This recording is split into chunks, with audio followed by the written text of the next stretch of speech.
after I think a year. I kind of wanted to touch base on this topic because it kind of falls into what I'm dealing with now. I think many of you guys know that I lost my mom, what I went through in life, and like just basically depression, anxiety, feeling suicidal, stress, everything. And I just wanted to touch base on that topic because not many people do. This is just something I felt like I needed to do. I just want to start from the beginning with my life and start from basically where it stems from, my depression, anxiety, and my stress. So it started when I was about 12, I want to say. And I guess you can say the abuse in my life started with my mom, and it kind of like made it hard for me to be happy. Not many people really knew what I went through because I'm very great at masking pain. So that was where it stemmed from. That was probably the root. Late 12 years old to 13 years old is when my first time trying to commit suicide. I literally tried to like hang myself with, I believe it was a belt, one of my favorite belts at that, from the ceiling fan. And it couldn't work, and I was so mad because I'm like, I just don't want to be here. I have an alcoholic mother.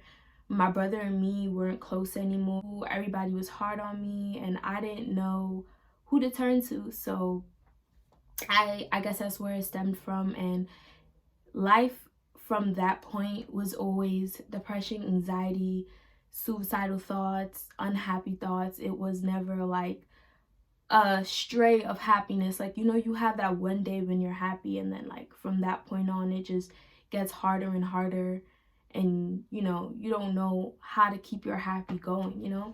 About 14 years old, 13, I started going to school. At Stone Mountain, and I feel like before I got involved with my first boyfriend, which I'm not going to name anyone's name because that's not my story to tell on their part, but this is my story.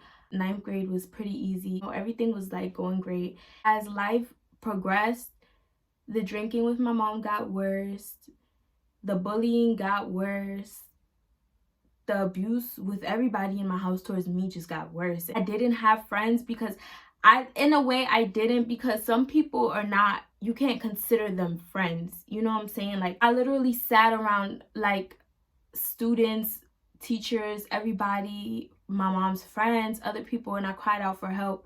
And it's like you're sitting in a place where you feel like no one's hearing you. It's hard to sit around and people literally hear about your pain and watch your pain, but because they're not going through it, they don't know how to help you, I guess. Then I would literally go to school, and I remember it was rumors saying I was a lesbian. I liked my best friend, and that's the reason why I didn't want her to go with her boyfriend, and that wasn't true.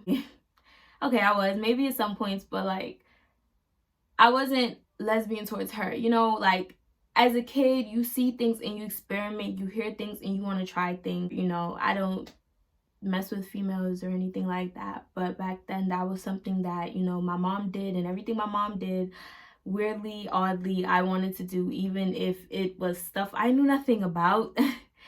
So I want to say it started there. I couldn't even walk the halls without people following me around, recording me, talking about my shoes or my hair or what I wore. I was one of those kids who wasn't raised to like Jordans. My mom told me not to be vain. And, it hurt because it's like people didn't know that I was struggling. I'm coming to school and I'm struggling, and I'm going home and I'm struggling, and I didn't know how to deal with myself or face myself because I was always the type of person who sat back and let people say and do whatever they wanted to me. And I don't know why I was like that. I have a hard time saying how I feel abruptly and in the moment. So it's kind of like it's frustrating, being recorded and having videos sent around about me having a gang of girls and other people I didn't even know saying I'm having sex with the whole senior class, and turning my boyfriend and my own brother and everybody against me. It was infuriating, But it was life-changing, and it was so breaking. Like, my life has been hard, and it's frustrating because I went home and my mom used to tell me, oh, you're gonna come home crying every day, you're gonna sit here and let people treat you like shit. And I couldn't. And it's like, for life of me, I couldn't defend myself, because who am I to stand up to a group of people who didn't like me for reasons that I had no explanation of? I didn't even know why people didn't like me when I was one of the nicest people, and I still am to this day. It was heartbreaking. You text me and said I should have been swallowed. I should have, my father and my mom should never have me. You disrespected my mother. And some of y'all have kids, so God forbid your kids go through what you put me through. Seriously. And then what makes it even worse is when my mom was scraped off a highway and set up for money, you guys had the audacity to try and show sympathy. How could you show sympathy to somebody you wanted their parents to die? You laughed at me when you found out my mother was abusing me. You laughed at me. How do people think I felt? I had no escape. I was trying to kill myself on a day-to-day basis. I was breaking apart. I had to deal with a lot of shit from a young age, and I still to this day can't talk about it the way I want to, because I'm scared and I'm broken and I'm not put together, and I'm scared to be my authentic self and be nice to people and make friends because of people who was fucked up themselves. That's the genuine truth. It's hard because you don't know what people are going through every day of their lives. People are really going through it. And yes, sorry goes a long way, but you broke something. You broke a part of me that I can no longer fix. It took one day of what you did to me to break me forever. I can't even allow myself to be completely happy because of what I had to face at a young age. People's depression, anxiety, stress, suicidal ways stem from what they've been through over years, over time. It's hard for me to move forward because every day I have to learn to teach myself to love again, to be happy, to keep going even when it gets hard, because it was always hard for me over the years. I don't know how to deal with, the good things that come my way, being blessed. I'm scared. I didn't even get to forgive my mother the way I wanted to for the things she did to me. And I had to forgive her while she was in the grave. So I told myself to forgive even those that hurt me, knowing I hadn't, because I didn't want to be stuck. And I feel stuck because I'm still angry about a lot of shit. I'm still hurt about a lot of things. And I'm still so like baffled. Being me is like, wow, like I'm always giving energy and always there for people. But when I needed people, even at a younger age, no one was there for me. I just don't be that type of person who doesn't check on your friends with depression, anxiety, or suicidal ways, stress. Don't be that type of person who brushes it off. If your kids ask you, don't be that type of person. Don't be that type of sibling. To this day, I really don't, know how to forgive a lot of people. And that includes my father, my brother, old friends, new friends.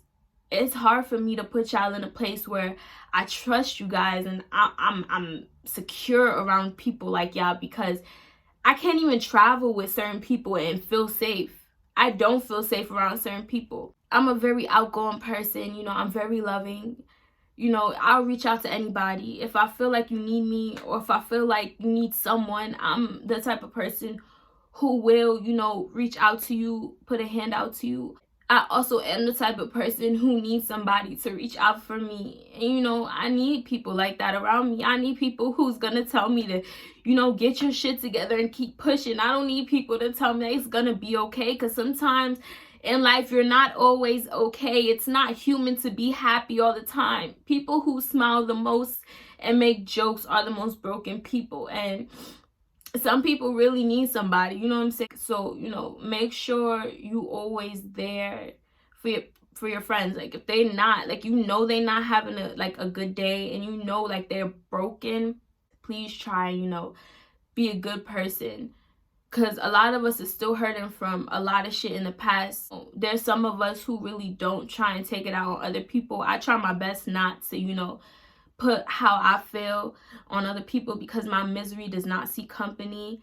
One person, and I'm grateful to say I have one person. It's my cousin, and like, my cousin Z is like, she's really a very spontaneous, outgoing person, and like, even though she doesn't see it sometimes, she has a lot in her that, sometimes I wish I had a lot in me to like let stuff brush off my shoulders. Her charisma, and like the way she's charismatic and strong, and she's loyal, and I'm really grateful that I have somebody, because some people have nobody, and that's why you have a lot of people killing themselves, a lot of people falling apart. I'm still hurt that my mom passed away at such a young age, and I don't even know to this day what really happened that night. My father, he's distant from me. He knows I needed him, and I told him I wanted to kill myself, and he wasn't present. To not be present for your first two kids, that really leaves a burner mark. I bullied mostly all of my life over my weight, over just being me, being a kind person. To breathe was hard. So I just hope, you don't know what somebody's going through every day. You don't know how hard it is for somebody to wake up. But I can't be the person who hurts somebody else because I'm hurt, So you guys, check on your friends and take anxiety, depression, being suicidal, and being hurt. I hope you take it seriously, because it is something in our community that's taken too lightly. That a lot of kids are dealing with. We have a lot of young kids killing themselves because they're scared of their sexuality and being themselves. They're scared of their weight. They're getting abused, and they don't know how to talk about it. Just because you've never been in somebody's shoes doesn't mean you can't place yourself in their shoes and see how they're feeling. People need security. They need somebody that they can trust, and life is a struggle. It's a journey, but it's a struggle, and to be present for somebody else in their strive and their stride is a good thing. We lose a lot of good people, talented people, honest people, due to stuff that they haven't dealt with or they're still dealing with. I walk around acting like I'm okay, and I'm not. I could be a positive person, I could be a confident person, but even the good, confident, and strong one of us, we only strong because what we've been through. And I'm strong because what a lot of y'all put me through. I'm outspoken because what y'all put me through. I never said nothing. If you went to Stone you did me wrong. Do not comment on my pictures acting like we cool, because a lot of y'all did a lot of shady shit to me, and y'all really cursed out my mother and then tried to apologize later. You can't do that. That's not how life works. I am grateful that you apologize. I'm going to work on forgiving you. And to my mother, I know we had a lot of hardships, but like, you are the one person I do forgive, because the way you told me you just wanted to be loved, and it's hard. That's a generational curse. This family does not show love. We lack love, and I don't blame you for feeling how you felt. The only thing I blame you for is not getting the help that you should have. If you did, you probably would have been here a lot longer than 35 years. I do hope this video gets around so that you guys can know how vital it is to support one another and be there for one another when you need somebody, because not all of us have that, and not all of us have that option to have somebody. I've been through a lot, and I've seen a lot, and I just want the world to be a different place some way, somehow. And if it has to start with me, then here I am. So peace and love, and if you do see this, thank you for watching, and thank you for clicking.